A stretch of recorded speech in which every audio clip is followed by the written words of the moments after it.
Ela sorriu na foto da prisão. Na época, o caso ainda estava começando. 3 adolescentes tinham acabado de morrer em um cruzamento de Huntington Beach, atingidos por um carro em alta velocidade. Eles estavam parados no sinal. Ela vinha bêbada. Não freou. O mugshot registrou um sorriso que chocou quem viu a imagem pela primeira vez. Meses depois, a cena era outra. Quando chegou ao tribunal, a sentença lhe trouxe um choque, e o sorriso se transformou em choro desesperado. At this point, I don't even know who's going to raise my children, or if I'm ever going to be able to ever hug them again or comfort them. No one is to blame but me. I take responsibility. Esta é a história de Bani Duarte, e o motivo para ela estar diante deste tribunal é tão cruel quanto triste. Para entender essa história, precisamos voltar um pouco no tempo. Era madrugada de 29 de março de 2018, em Huntington Beach, Califórnia. 4 adolescentes estavam parados em um sinal vermelho na Pacific Coast Highway. Eles tinham viajado de Las Vegas para passar o Spring Break. Nada fora do comum. Estavam dentro de um Toyota Corolla vermelho, esperando o semáforo abrir. Eles nunca viram o carro que vinha atrás. Pouco depois da 1 da manhã, um Hyundai Sonata descia a via em alta velocidade. Ao volante estava Bani Duarte. Ela tinha passado a noite bebendo. De acordo com a investigação, o carro estava a quase 80 milhas por hora quando atingiu o Corolla parado no sinal. O impacto foi direto e violento. O Toyota foi lançado para frente, atravessou o cruzamento, bateu em um poste e, em segundos, pegou fogo. O incêndio tomou o carro rapidamente. 3 dos ocupantes morreram ali mesmo. Brooke Avley tinha 17 anos. Albert A.J. Rossi Jr. também tinha 17. Dylan Mack tinha 18. Os 3 eram estudantes da Centennial High School, em Las Vegas. Cresceram juntos. Frequentavam a casa uns dos outros.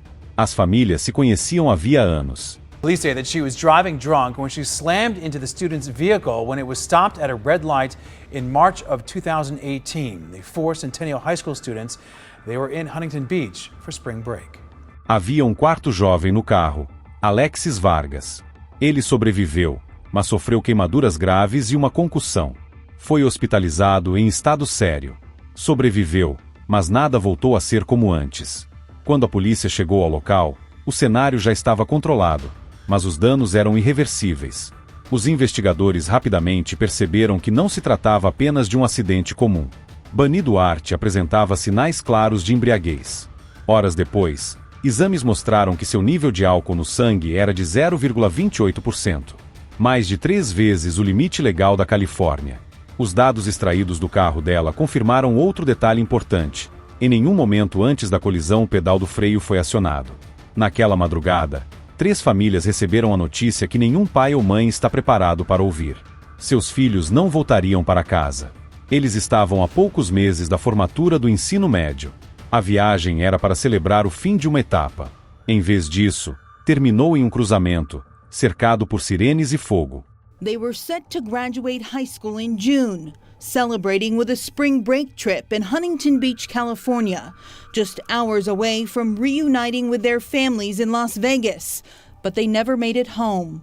Instead, A.J. Rossi, Brooke Hawley, and Dylan Mack were taken far too soon, killed by an accused drunk driver when their car burst into flames after she slammed into them at an intersection. Nos dias seguintes, o caso começou a ganhar atenção pública, não só pela gravidade do acidente, mas pela decisão da promotoria.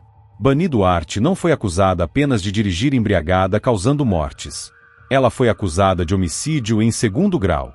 Essa acusação não é comum em casos de DUI, dirigir sob influência de alguma substância. Para a promotoria, os elementos estavam ali: alto nível de álcool, velocidade extrema e total desprezo pelo risco. Não foi tratado como um erro momentâneo, mas como uma escolha consciente. Bani foi presa após o acidente. Inicialmente, conseguiu pagar fiança e foi liberada. Essa decisão causou revolta nas famílias das vítimas. Pouco tempo depois, os promotores pediram que ela voltasse à prisão.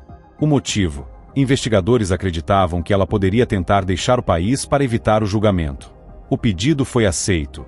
Bani Duarte voltou para a cadeia, onde permaneceria até o fim do processo. Enquanto isso, as famílias tentavam entender o que havia acontecido. Tentavam decidir até onde queriam saber os detalhes. Alguns pais queriam ouvir tudo. Outros não sabiam se suportariam. A irmã de Brooke Avley falou publicamente sobre esse dilema. Can't imagine what emotions I will be feeling as I walk up to the courtroom, as I decide to enter the courtroom. You know, my family and I had gone back and forth about what details us as family members, me as a sister, you know, want to know, and it's been ultimately a great debate throughout our entire family for the last few months about what information we want to know, what information we need to know, and it's going to be really hard to hear it all. O julgamento começou meses depois, no condado de Orange. Desde o início, a acusação deixou claro seu foco: responsabilidade. Os promotores reconstruíram a noite do acidente passo a passo. Quantas bebidas Bunny teria consumido? Onde esteve? Quanto tempo passou dirigindo naquele estado? E, principalmente, o que poderia ter feito diferente? Ela conhecia serviços de transporte por aplicativo. Sabia dos riscos. Ainda assim, entrou no carro e dirigiu. A defesa tentou apresentar outro quadro. Falou sobre o estado emocional da Ré naquela noite. Tentou afastar a ideia de intenção. Argumentou que não havia desejo de matar. Mas o caso não girava em torno de intenção direta. Girava em torno de escolhas. Enquanto isso, os nomes das vítimas eram repetidos no tribunal. Não como estatística, mas como pessoas reais. Brooke, Dylan, AJ. Fotos foram exibidas. Vídeos curtos mostraram momentos simples da vida deles. Festas em família. Risadas. Cenas comuns, que agora tinham outro peso. Today, in a Santa Ana courtroom, parents asked the judge not to show mercy. Bunny Duarte entrou no tribunal algemada. Tinha 29 anos. Mãe de 4 filhos. Desde 2018, estava sob custódia aguardando o desfecho do caso. Ela se sentou, olhou para frente, como em outras audiências, evitou contato visual com as famílias. Do outro lado da sala, estavam os pais, irmãos e parentes de Brooke Avley, Dylan Mack e AJ Rossi. O juiz Gary Paer abriu a sessão de forma direta. Explicou que aquele não era um momento simples para ninguém. Nem para as famílias das vítimas, nem para a família da Ré. Em seguida, começou a fase de depoimentos. Um por um, os familiares se levantaram. Cada fala tinha um limite de tempo, mas nenhuma parecia suficiente. My soul. I wish this really was just a nightmare, because then we could all just wake up. You're an ugly, heartless, cold monster, and that's all you'll ever be. Aaron Avley, pai de Brooke, falou olhando diretamente para Bunny Duarte. Ele não descreveu o acidente. Falou sobre quem sua filha era. Falou sobre o que foi tirado da família.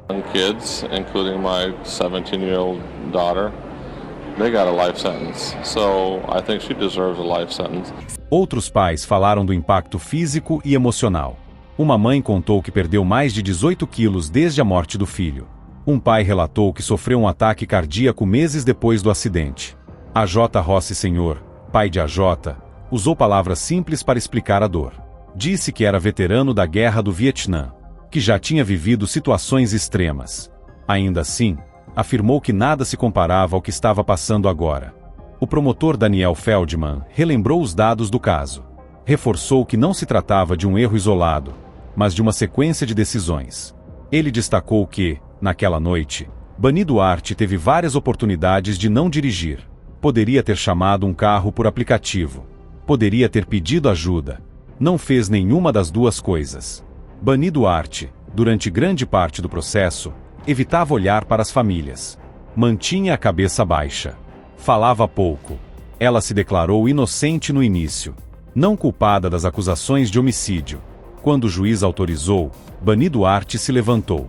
Pela primeira vez durante toda a audiência, ela se virou para encarar as famílias. At this point, I don't even know who's going to raise my children, or if I'm ever going to be able to ever hug them again or comfort them.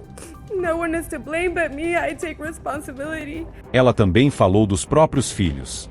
Disse que o que aconteceu afetou sua família de forma profunda, que sentia vergonha, que se arrependia das escolhas feitas naquela madrugada de março. Alguns familiares das vítimas não olharam para ela. Outros mantiveram os olhos fixos. Não houve reação visível. Nenhuma interrupção. Depois disso, o juiz pediu alguns minutos antes de anunciar a sentença. Quando voltou, foi direto. Ele afirmou que o caso representava uma tragédia em múltiplos níveis. que as famílias das vítimas sofreram para sempre, e que a família da ré também viveria com as consequências. Em seguida, anunciou a decisão. He sentenced the San Clemente mom to 51 years to life in prison. Bani Duarte foi condenada à pena máxima, 51 anos à prisão perpétua. Na prática, isso significa que ela só poderá pedir liberdade condicional após cumprir, no mínimo, 51 anos de prisão. Considerando sua idade, a possibilidade de sair da prisão em vida é extremamente remota. Ao ouvir a sentença, algumas famílias se abraçaram. Outras permaneceram imóveis. Não houve comemoração. O sentimento não era de vitória. Era de encerramento. Do lado de fora do tribunal, alguns pais falaram rapidamente com a imprensa. Kids, including my 17-year-old daughter, they got a life sentence. So I think she deserves a life sentence. Alexis Vargas, o único sobrevivente do carro atingido, não compareceu à audiência. Segundo a mãe dele, o trauma ainda é profundo. Ele se pergunta diariamente por que sobreviveu, enquanto os amigos morreram. Hoje, Alexis estuda em uma faculdade em Nevada. Mas, segundo a família, ele nunca voltou a ser o mesmo. Quando a audiência terminou, as famílias deixaram o prédio em silêncio. Para elas, aquele era o fim de um processo judicial, mas não o fim da história. O juiz encerrou dizendo que aquele tribunal não poderia devolver vidas, apenas impor responsabilidade. E foi isso que aconteceu. E você acha que a sentença foi justa nesse caso? Comente sua opinião abaixo e nos vemos em breve.